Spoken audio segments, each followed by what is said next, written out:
So get this, standing in front of multiple idol-worshiping shrines, Jesus asks the challenging question, a question that ranks among the most important questions ever posed in the history of humanity, and it's this: who do people say the Son of Man is? So here they are in the middle of a bunch of idol-worshiping shrines, and the disciples reply. Some say John the Baptist, others say Elijah, and still others Jeremiah, or one of the prophets. In other words, they're saying there's a diversity of opinions about who you are, Jesus. Lots of people say lots of different things. And that's not very far from where our culture is today. If you ask who do people say Jesus is, well, they say a lot of things. Some say a good man. Some say a bigot who leads an organization of bigots. Some say a historical figure or a good teacher or a prophet. Some say he's a reincarnation of Buddha or Krishna.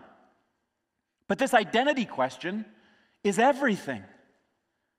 Because Jesus walked around claiming to be the fulfillment of 2,000 years of waiting and prophecy that's pointing towards a Messiah. Jesus walked around claiming that he could forgive sins. He claimed that he had power over nature. He claimed to have authority over the Sabbath. He claimed to have authority over the Old Testament. He was claiming to be God. So when he asked this question, who do you say that I am? Who do other people say that I am? It is the million-dollar question. And so he turns to Peter and he asks him the most important question he's ever heard in his young life, and it's this one. But what about you? Who do you say that I am? This is not only the most important question that Peter has to answer. I'm convinced that this is the most important question that anybody has to answer.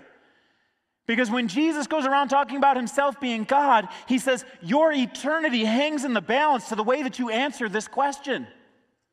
If you trust me, if you believe in who I am, then eternal life comes along with that. If you reject me, then you reject the eternal life that I bring along with me.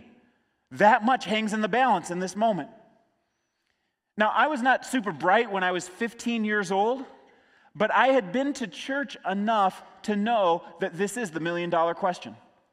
I was living my life running from God at that point, not submitting to what God told me to do, not believing in him, but I realized that everything hung in the balance in this question. And so I decided when I was 15, I'm going to go on an adventure of trying to do research and find out who Jesus really is. And I spent 3 years of my life reading the pro-Christian sources about Jesus, reading the anti-Christian sources about Jesus, and stacking up the evidence to see which one is really true. Is Jesus really the Son of God like he said he is?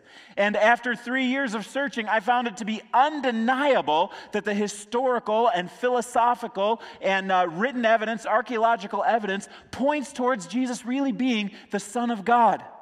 And I answered the question the same way in my mind that Peter answered that question centuries ago. Simon Peter answered, "You are the Christ, the Son of the living God." Now, 3 pieces of this are of ultimate importance at this point that you have to take a look at. First of all, he uses the word Christ, which means Messiah or anointed one.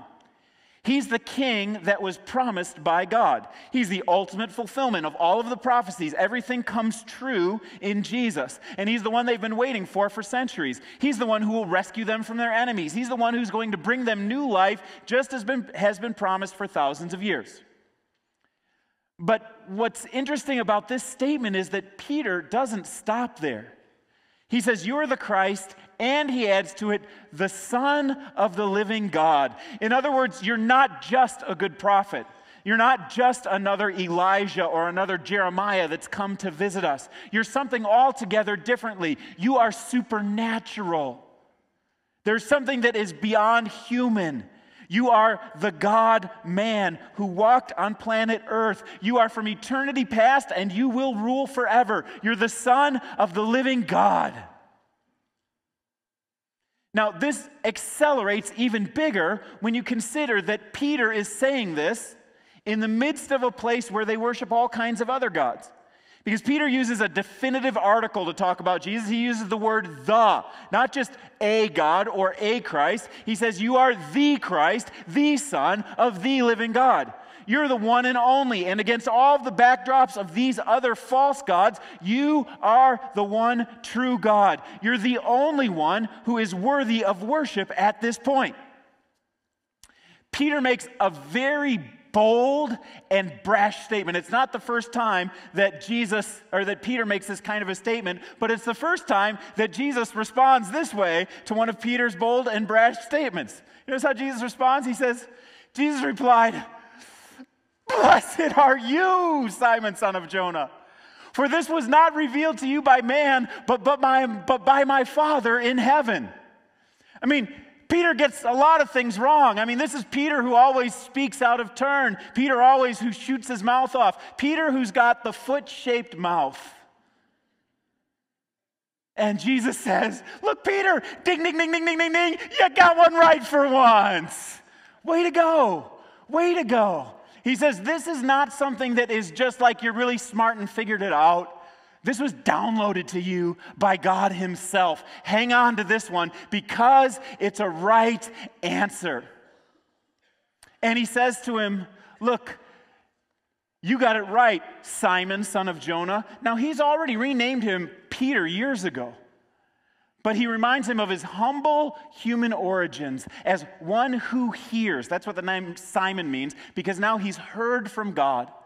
Because in another sentence, he's going to be calling him Peter again and reminding him that I've changed your name, Peter. I've changed your identity. So Jesus speaks to him now. And it makes that reminder of his name change all that much more powerful. So this question Peter wrestles with, who do you say that I am, is not only the most important question for Peter. It's the most important question that you'll ever ask. It's the most important question that I'll ever ask. And I know that there's many people here who are kind of on the way on your spiritual journey, like I was when I was doing my research, or like Peter was before he made this statement. You're just checking Jesus out, and you're trying to figure out, who is this Jesus, and what is he all about? Keep on pursuing that, but you've got to answer this question someday. Who do you say that I am? Do you really believe that I'm the Messiah? Do you really believe that I am the Son of the living God? Because everything hangs on getting this question right.